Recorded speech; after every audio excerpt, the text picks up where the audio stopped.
சேனலை சப்ஸ்கிரைப் செய்யாதவங்க சேனலை சப்ஸ்கிரைப் செஞ்சுக்கிட்டு செய்திகளை தெரிந்து கொள்ளும்படி அன்புடன் கேட்டுக்கொள்கிறேன்.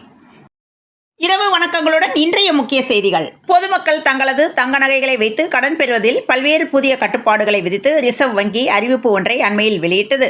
மாநிலங்களுடன் கலந்தாலோசித்த பிறகே முடிவு செய்ய வேண்டும் என RBI கட்டுப்பாடு தளர்வு குறித்து முதலமைச்சர் மு க ஸ்டாலின் தெரிவித்துள்ளார். போதையில்லா தமிழ்நாடு முயற்சியின் ஒரு பகுதியாக பறிமுதல் செய்யப்பட்ட போதைப் பொருட்கள் மற்றும் மணமயக்கப் பொருட்கள் அதிகாரிகள் முன்னிலையில் அழிக்கப்பட்டது. வாணியம்பாடியில் பல் கிளினிக்கால் 8 உயிர் பறிபோனது. விசாரணையில் அதிர்ச்சிகரமான உண்மைகள் வெளிவந்தன. காஞ்சிபுரம் வரதராஜ பெருமாள் கோவிலில் கோடை உற்சவத்தை குறிக்கும் வகையில் வசந்த உற்சவ விழா நடைபெற்று வந்தது. இந்த விழாவில் காஞ்சி வரதராஜ பெருமாள் குதிரை வாகனத்தில் வீதி உலா வந்தார். முதல்வர் ஸ்டாலின் நாளை மதுரை வருகை தரவுள்ளார். அவரது சாலை பேரணி மற்றும் சிலை திறப்பு விழா காரணமாக போக்குவரத்து காவல்துறை சில சாலைகளில் பாதுகாப்பு முன்னெச்சரிக்கை நடவடிக்கையாக போக்குவரத்து மாற்றங்களை அறிவித்துள்ளது. சத்குரு தொடர்பாக பரப்பப்படும் போலி மோசடி ஆன்லைன் பதிவுகளை நீக்க டெல்லி உயர்நீதிமன்றம் இடைக்கால உத்தரவினை இன்று பிறப்பித்தது. திருச்சி மாவட்டம் திருவெரும்பூர் அருகே கிளிக்கூடு கிராமத்தில் நடந்த கபடி போட்டி தகராறில் பிரபல ரவுடி அசோக்குமார் வெட்டி படுகொலை செய்யப்பட்டார். இந்த கொலையில் முன்னாள் ஊராட்சி மன்ற தலைவர், அவரது 2 மகன்கள் உட்பட 5 பேரை நம்பர் 1 டோல்கேட் போலீசார் தீவிரமாக தேடி வருகின்றனர்.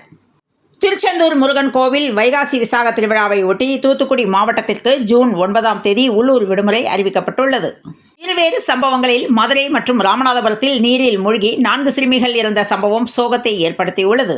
தமிழகத்தில் திரைப்படங்களுக்கு வசூலிக்கப்பட்டு வந்த உள்ளாட்சி அமைப்பு கேளிக்கை வரி 8% 4% குறைக்கப்பட்டுள்ளதாக தமிழக அரசு அறிவித்துள்ளது. தமிழகத்தில் 2 அணைகளிலிருந்து தண்ணீர் திறக்க தமிழக அரசு உத்தரவிட்டுள்ளது. பாமக தலைவர் அன்புமணி மீது பாமக நிறுவனர் ராமதாஸ் சரமாரியாக பல்வேறு குற்றச்சாட்டுகளை முன்வைத்து நேற்று பேசியது தமிழ்நாடு அரசியல் களத்தில் பெரிய அளவில் பேசுபொருளாக மாறியது. இந்நிலையில் என் கடிதமே செல்லும் என்று கட்சியை முழுமையாக அன்புமணி ராமதாஸ் கையில் எடுத்துள்ளார். பாமக அலுவலகத்தை சென்னை தேனாம்பேட்டையில் இருந்து டி நகருக்கு அன்புமணி மாற்றியுள்ளார். திரையுலக பயணத்தின் உச்சத்தில் இருப்பதாக தன்னை அடையாளப்படுத்திக் கொள்ளும் நடிகர் விஜய் தனது ரசிகர்களை வைத்து தமிழ்நாட்டின் திடீர் முதலமைச்சராக ஆட்சியமைக்க திட்டம் தீட்டி வருகிறார். அதற்காக இயற்கை பேரிடரில் பாதிக்கப்பட்ட மக்களை தனக்கே உரித்தான பனையூருக்கு அழைத்து நிவாரணம் வழங்குவது, குளறுபடி கொள்கைகளை மேடையில் பேசுவது போன்ற செயல்களில் ஈடுபட்டு வருகிறார். அதுபோன்ற குளறுபடி கொள்கைகள் கொண்ட விஜயின் பேச்சு இன்று மிகப்பெரிய சர்ச்சையை உருவாக்கியுள்ளது. கள்ளக்குறிச்சி மாணவிகளை காலனியால் ஆசிரியை தாக்கிய விவகாரத்தில் மனித உரிமை ஆணையம் அதிரடி உத்தரவிட்டுள்ளது. கிருஷ்ணகிரி மாவட்டம் போச்சம்பள்ளி பகுதியில் வசித்து வரும் மாற்றுத்திறனாளி பெண் ஒருவர் வீட்டிற்கு அருகே உள்ள மறைவான இடத்தில் குளித்துக் கொண்டிருந்த போது அங்கு வந்த மாரியப்பன் என்ற நபர் பாலியல் தொல்லை கொடுத்ததாக தெரிகிறது. பெண்ணின் கூச்சலால் அங்கிருந்தவர்கள் சம்பவ இடத்திற்கு ஓடி வந்து மாரியப்பனை பிடித்து தர்ம அடி கொடுத்து காவல்துறையில் ஒப்படைத்தனர். மாரியப்பன் மீது போலீசார் போக்சோ சட்டத்தின் கீழ் வழக்கு பதிவு செய்து விசாரணை மேற்கொண்டு வருகின்றனர்.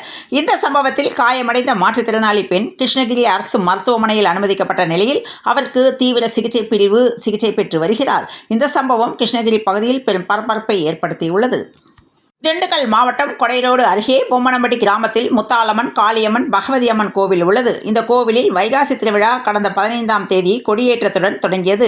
இந்நிலையில் வாக்காளர் அடையாள அட்டை போல் பக்தர்கள் பேனர் வைத்தனர். Zee Tamil Saregamapa little champs season 4 நிறைவடைந்துள்ளது. இந்த சீசனின் டைட்டிலை பலருக்கும் ஃபேவரேட்டான திவினேஷ் தட்டி சென்றுள்ளார். திவினேஷ் சரிகமப்பா மேடையிலே அதிக அளவில் எதுவும் பேச மாட்டார். அப்பாவி தனத்துடன் எளிமையான அனைத்து கேள்விகளுக்கும் ஒற்றை வரி பதில்தான் கொடுப்பார் என்றும் 10 லட்சத்தை வச்சு கடனை அடைக்கப் போகிறேன் என்று டைட்டில் வின்னர் திவினேஷ் பேட்டியளித்துள்ளார்.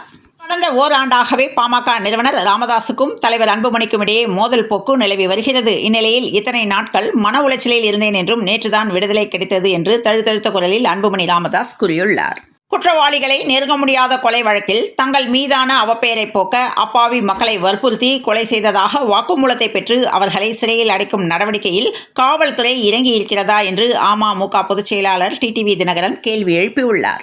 தங்க நகை கடன்களுக்கான பழைய நடைமுறையே ரிசர்வ் வங்கி தொடர வேண்டும் என அதிமுக பொதுச் செயலாளர் எடப்பாடி பழனிசாமி வலியுறுத்தியுள்ளார்.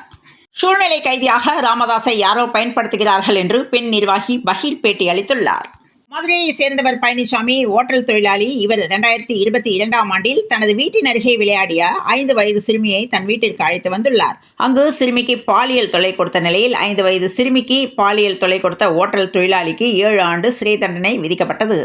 எவ்வித ஆபத்தான பொருட்களும் தமிழ்நாட்டின் கடற்கரையில் ஒதுங்கவில்லை என்று முதலமைச்சர் மு க ஸ்டாலின் கூறியுள்ளார். கல்வி விருது வழங்கிய தமிழக வெற்றிக் கழக தலைவர் விஜயின் படங்கள் வெளியானது. தங்க நகை கடன் ரிசர்வ் வங்கி கட்டுப்பாடுகளை தளர்த்த நடவடிக்கை எடுத்தது மகிழ்ச்சி என்று தமிழ்நாடு முதலமைச்சர் மு க ஸ்டாலின் தனது சமூக வலைதள பதிவில் பதிவிட்டுள்ளார். வாய் புற்றுநோயை கண்டறிவதற்கான ஸ்கிரீனிங் திட்டத்தை அப்போலோ அறிமுகப்படுத்தியுள்ளது. விழுப்புரத்தில் நாளை காலை 9 மணி முதல் மதியம் 4 மணி வரை மின்வாரிய பராமரிப்பு பணி காரணமாக விழுப்புரம் சென்னை பிரதான சாலை, திருச்சி மெயின் ரோடு, செஞ்சி சாலை, மாம்பழப்பட்டு சாலை, வண்டிமேடு, வடக்கு தெரு இதனை சுற்றியுள்ள இடங்களில் மின் விநியோகம் நிறுத்தப்படும் என்றும் மதியம் 2 மணிக்குள் பராமரிப்பு பணி முடிவடைந்தவுடன் மின் விநியோகம் கொடுக்கப்படும் என்றும் தகவல் தெரிவித்தனர். திரைப்படங்களுக்கு உள்ளாட்சி அமைப்புகளால் வசூலிக்கப்படும் கேளிக்கை வரி 8%இலிருந்து 4% குறைத்து அரசு ஆணையிட்டுள்ளது. திரைத்துறையினரின் நீண்டகால கோரிக்கையை ஏற்று தமிழ்நாடு அரசு நடவடிக்கை மேற்கொண்டுள்ளது. சாத்தூர் அருகே ஈர்க்கன்குடி மாரியம்மன் கோவிலில் சிறப்பு வழிபாடு நடைபெற்றது. நாட்டு வெடிகுண்டு தயாரிக்கப்பட்டு விற்பனை செய்வது எதற்காக என்றும் தனிப்படை அமைத்து போலீசார் விசாரணை செய்து வருகின்றனர். நேற்றிரவு நாட்டு வெடிகுண்டுகளை கைப்பற்றிய போலீசார் பாகுபலிக்கு பாராட்டு மழை சமூக வலைதளங்களை பரவி வருகிறது. மாநிலங்களவை உறுப்பினர் சீட் தராதது வருத்தமாகத்தான் இருக்கிறது என்று மதிமுக முதன்மை பொதுச் செயலாளர் துரை வைகோ பேசியுள்ளார். ஏழைகளை பாதிக்கும் கொள்கைகள் தொடர்பாக மாநில அரசுகளுடன் ஆலோசனை செய்த பிறகே முடிவு எடுக்கப்பட வேண்டுமென முதல்வர் ஸ்டாலின் கூறியுள்ளார். மதுவை ஒழிக்க வேண்டுமென விஜய் முன்பு விருது பெற்ற மாணவியின் தாய் கண்ணீர் வடிய பேசிய வீடியோ வைரலானது. தமிழக முன்னாள் டிஜிபி ராஜ்மோகன் இன்று காலமானார். வயது மூப்பு காரணமாக சென்னையில் காலமானார். ராஜ்மோகன் மறைவிற்கு பல்வேறு தரப்பினரும் இரங்கல் தெரிவித்து வருகின்றனர். மதுரையில் நாளை மறுநாள் திமுக பொதுக்குழு கூட்டம் முத்தங்குடியில் உள்ள கலைஞர் திடலில் நடக்கிறது. இதற்காக பிரம்மாண்டமான பந்தல் அமைக்கும் பணிகள் கடந்த 1 மாதமாக மதுரை வடக்கு மாவட்ட செயலாளரும் வணிக வரி மற்றும் பதிவுத்துறை அமைச்சருமான மூர்த்தி தலைமையில் நடந்து வருகிறது. IPL தொடரில் அதிக ரன்கள், அதிக சிக்சர்களை குவித்து ரோஹித் சர்மா சாதனை படைத்துள்ளார். 17 வருடங்களாக IPL கோப்பை வெல்லாமல் இருந்து வரும் ராயல் சேலஞ்சர்ஸ் பெங்களூரு அணி 9 ஆண்டுகளுக்கு பிறகு நடப்பு சீசனில் இறுதிப் போட்டிக்கு தகுதி பெற்றுள்ளது. இந்நிலையில் RCB கோப்பை வென்றால் பொது விடுமுறை அறிவிக்க வேண்டுமென கர்நாடகா முதல்வருக்கு RCB ரசிகர் கடிதம் அனுப்பியுள்ளார். நியூ சண்டிகரில் இன்று நடக்கும் எலிமினேட்டர் சுற்றில் 5 முறை சாம்பியன் பட்டம் வென்ற மும்பை இந்தியன்ஸை எதிர்த்து 1 முறை சாம்பியன் பட்டம் வென்ற குஜராத் அணி மோதுகிறது.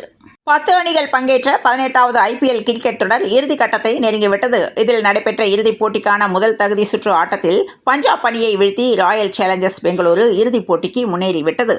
சென்னையில் இன்று தங்கம் விலை கிராமுக்கு ₹25ஆகவும் பவுனுக்கு ₹200ஆகவும் உயர்ந்துள்ளது. அதன்படி சென்னையில் இன்று 22 கேரட் ஆபரண தங்கத்தின் விலை 1 சவரன் ₹71,360க்கும் 1 கிராம் ₹8,920க்கும் விற்பனையானது. சமீபத்தில் தங்க நகை கடனுக்கு இந்திய ரிசர்வ் வங்கி வெளியிட்ட வரைவுகளுக்கு கடும் எதிர்ப்புகள் கிளம்பின. இதையடுத்து மத்திய நிதி அமைச்சகம் இந்திய ரிசர்வ் வங்கி தங்க நகை கடன் வரைவுகளின் சில தளர்வுகளை கொண்டு வருமாறு அறிவுறுத்தியுள்ளது. இந்நிலையில் ₹2 லட்சத்துக்கு கீழ் உள்ள தங்க நகை கடனுக்கு புது ரூல்ஸ் கூடாது என்று மத்திய அரசு அறிவுறுத்தியுள்ளது. தென்மேற்கு பருவமழை தொடர்ச்சியாக 5 நாட்களுக்கும் மேலாக பெய்து வருவதால் நீர்பிடிப்பு பகுதிகளில் நீர்வரத்து அதிகரித்து வருகிறது. குறிப்பாக முல்லை பெரியாறு அணையின் நீர்பிடிப்பு பகுதிகளில் கனமழை பெய்து வருவதால் அணைக்கான நீர்வரத்து பல மடங்கு அதிகரித்துள்ளது. இந்நிலையில் கரையோரம் வசிக்கும் மக்களுக்கு எச்சரிக்கை விடுக்கப்பட்டுள்ளது. கன்னியாகுமரியில் தொடர் மழையால் சங்குத்துறை கடற்கரையில் அலைகள் ஆர்ப்பரிக்கின்றன. நாகர்கோவில், குமரி மாவட்டத்தில் நேற்று இரவு முதல் விடிய மழை பெய்தது. சூறைக்காற்று காரணமாக நேற்று மாலையிலிருந்து இரவு வரை 150 இடங்களில் மின்கம்பங்கள் சரிந்தன. மலையோர கிராமங்கள் இருளில் மூழ்கின. சென்னையில் மழை தொடரும் என்றும் மேலும் திருவள்ளூர், செங்கல்பட்டு மாவட்டங்களிலும் ஓரிரு இடங்களில் லேசானது முதல் மிதமான மழைக்கு வாய்ப்புள்ளதாக சென்னை வானிலை ஆய்வு மையம் தகவல் தெரிவித்துள்ளது. இத்துடன் இந்த செய்திகள் நிறைவடைந்த நிலையில் தொடர்ந்து இணைந்திருங்கள் பிரபாஸ் கதமம் செய்திகளுடன். மீண்டும் நாளைய செய்தியில் சந்திப்போம். நன்றி, வணக்கம்.